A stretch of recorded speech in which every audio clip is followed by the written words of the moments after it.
سبيل الدموع سبيل مريح Assalamualaikum warahmatullahi wabarakatuh.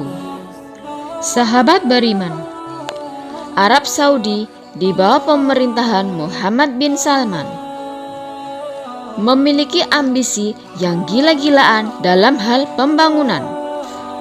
Satu di antara mega proyek ambisius yang direncanakan adalah pembangunan kota yang dianggap angker.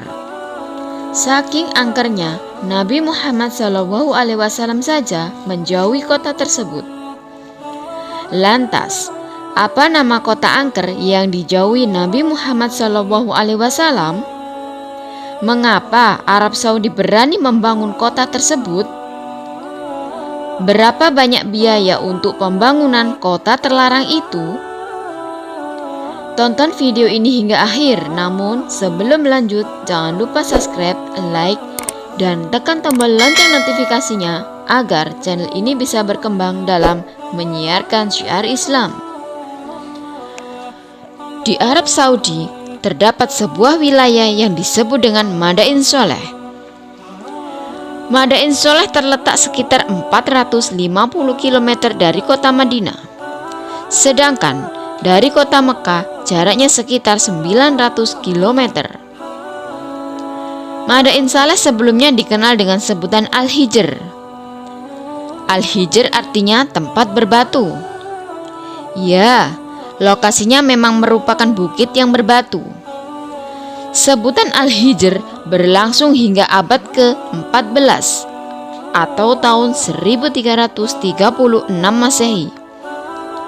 Hingga ketika seorang wisatawan dari Andalusia, sekarang Spanyol, nama Al-Hijr diganti menjadi Madain Sholeh atau Kota Sholeh. Nama ini diambil dari Nabi Sholeh alaihissalam. Madain Sholeh dulu dihuni oleh kaum Samud. Mereka hidup antara zaman Nabi Nuh alaihissalam hingga zaman Nabi Musa alaihissalam, atau sekitar 3000 tahun sebelum Masehi. Di Madain Sholeh terdapat bukit-bukit hasil pahatan. Bukit-bukit hasil pahatan ini merupakan karya dari kaum Samud. Kaum Samud memang dikenal sebagai arsitek dan pedagang yang hebat pada masanya. Mereka memahat gunung lalu dijadikan sebagai tempat tinggal.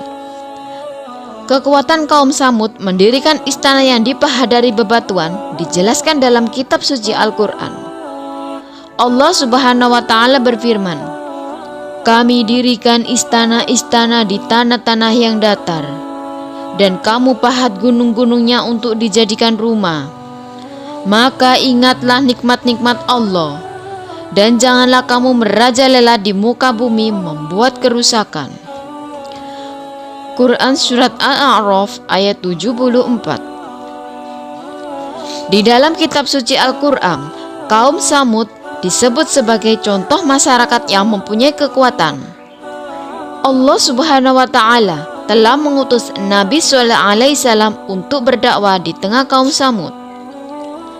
Nabi Shallallahu alaihi wasallam mengajak kaum Samud untuk menyembah Allah Subhanahu wa Ta'ala.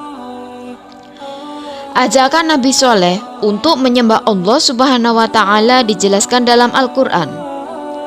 Allah Subhanahu wa Ta'ala berfirman, "Ketika saudara mereka Sholeh berkata kepada mereka, 'Mengapa kamu tidak bertakwa? Sesungguhnya aku adalah seorang Rasul kepercayaan yang diutus kepadamu. Maka bertakwalah kepada Allah dan taatlah kepadaku.'" Quran Surat Asy-Syura ayat 142 hingga 144. Akan tetapi, kaum Samud keras kepala dan menolak ajakan Nabi Sholeh alaihissalam. Akibatnya, turun azab Allah Subhanahu wa Ta'ala dengan bencana gempa bumi dan petir yang sangat dahsyat. Sikap sombong dan angkuh yang ditunjukkan oleh kaum Samud menyebabkan mereka ditimpa azab. Azab yang menimpa kaum Samud ini dijelaskan dalam Al-Quran. Allah Subhanahu wa Ta'ala berfirman, kemudian suara yang mengguntur menimpa orang-orang zalim itu, sehingga mereka mati bergelimpangan di rumahnya, seolah-olah mereka belum pernah tinggal di tempat itu. Ingatlah kau Samud mengingkari Tuhan mereka. Ingatlah, binasalah kaum Samud.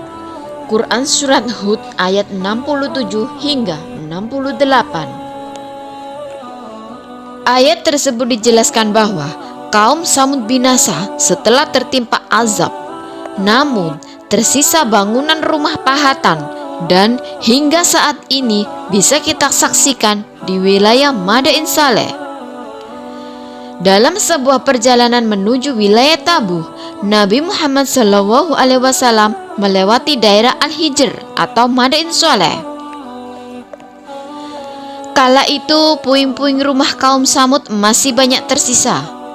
Rasulullah SAW pun memerintahkan para sahabat agar mempercepat langkahnya. Ibnu Umar radhiyallahu anhu menceritakan, ketika Nabi Muhammad SAW melewati daerah Hijr, beliau bersabda, janganlah kalian memasuki tempat tinggal orang-orang yang zalim, kecuali kau menangis, karena apa yang menimpa mereka bisa menimpa kalian. Lalu Nabi Muhammad menutup kepalanya dengan kain selendang dan mempercepat perjalanannya hingga berhasil melewati daerah itu. Hadis riwayat Ahmad dan Bukhari. Rasulullah SAW juga secara tegas melarang memasuki Madain Saleh kecuali sambil menangis. Janganlah kalian memasuki daerah umat yang diazab itu kecuali sambil menangis. Jika kalian tidak bisa menangis, jangan memasuki daerah mereka. Jangan sampai azab yang menimpa mereka juga menimpa kalian. Hadis riwayat Bukhari. Namun demikian, pemerintah Arab Saudi saat ini malah mempromosikan Madain Saleh sebagai destinasi wisata. Selain sudah membangun infrastruktur berupa jalan yang mulus, fasilitas di kawasan itu juga mulai dilengkapi. Misalnya, pembangunan penginapan di sekitar lokasi Madain Saleh untuk para wisatawan. Mengapa Arab Saudi bersikeras membangun Madain Saleh untuk dijadikan lokasi wisata? Pemerintah Arab Saudi berencana membangun Madain Saleh untuk tujuan wisata. Padahal jelas-jelas itu wilayah terlarang sebagaimana yang disebutkan dalam hadis. Selain membangun Madain Saleh, pemerintah juga membangun kota Al-Ula. Sebab kota yang berdekatan dengan Madain Saleh, jarak antara Madain Saleh dan Al-Ula hanya 22 km.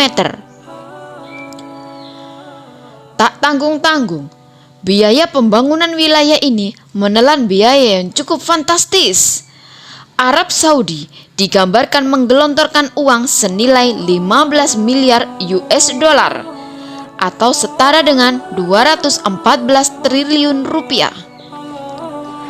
Pembangunan ditargetkan hingga tahun 2035. Pada pemerintahan Raja Salman juga telah menggelontorkan dana 2 miliar US dollar atau setara dengan 28 triliun rupiah.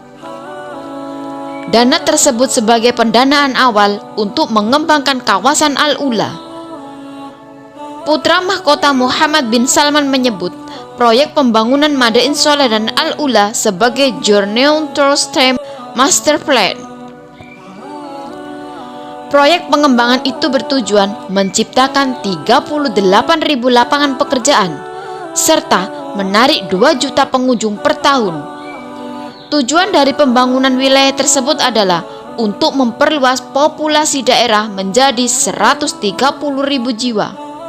Maka diharapkan Madain Saleh dan Al-Ula menjadi destinasi wisata yang dapat menyumbang ekonomi kerajaan senilai 32 US dollar atau setara dengan 458 triliun rupiah. daerah terlarang yang Rasulullah SAW sendiri enggan ke tempat itu akan menjadi destinasi wisata di masa yang akan datang. Semua itu dilakukan pemerintah Arab Saudi demi cuan. Sahabat beriman, pemerintah Arab Saudi cukup nekat membangun wilayah terlarang, padahal sangat jelas bahwa wilayah itu terlarang. Karena mendapat peninggalan kaum yang durhaka pada Allah Subhanahu wa Ta'ala, mengetahui kawasan tersebut terlarang bakal dijadikan destinasi wisata. Apakah kamu berminat berkunjung ke sana? Wallahu a'lam bishawab. Semoga kita dijauhkan dari hal-hal yang buruk. Semoga Allah Subhanahu wa Ta'ala senantiasa membimbing kita dengan ilmunya. Wallahu a'lamu bishawab. Semoga kisah ini dapat memberikan manfaat bagi kita semua. Jika kalian suka dengan channel ini, silakan klik tombol subscribe. Untuk mendukung channel ini sebagai salah satu channel yang memberikan informasi, kisah-kisah Nabi dan sejarah Islam yang dapat kita teladani sebagai umat muslim. Akhirul kalam, wassalamualaikum warahmatullahi wabarakatuh.